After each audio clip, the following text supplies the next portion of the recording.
We have a situation where there is no black judge that has been appointed to the Superior Court of Polk County in the last 10 and diverse.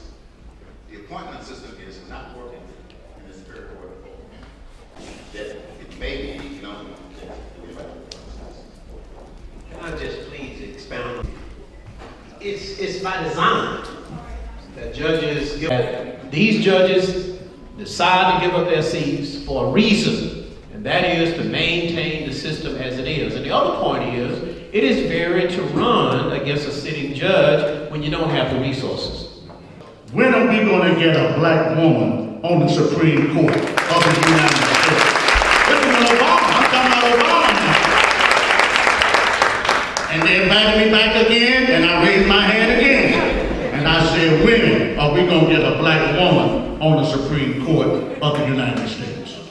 You know, so politics gets judges elected and gets them appointed also. But for those who get appointed and then they stand for re-election, because that's the way it usually works in Georgia. You get appointed and then you run for re-election as a incumbent. That's so important that we have diversity on the federal bench as well.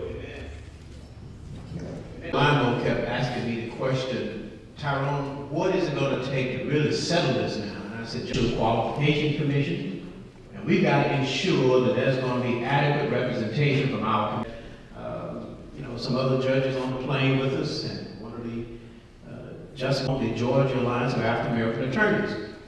And I think Tony Axon was elected the first president. looks at that list, they and he. Your representatives, your state representatives, and urge them to contact the chairman. Make some noise. Shut it down. Have a press conference. Have Warnock over there to come and speak. Have me come and pray for you. I'll bring some holy oil and sprinkle it all over you.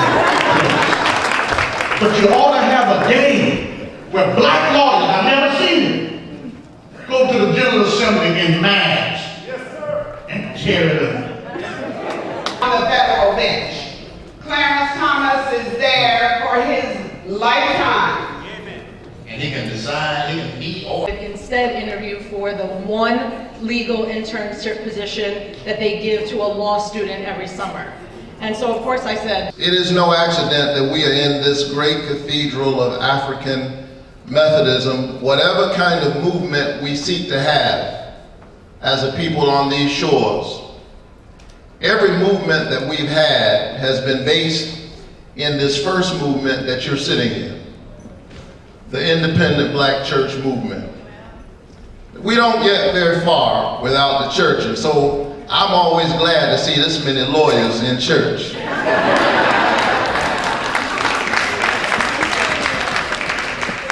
Lord Sears at the time was the Chief Justice,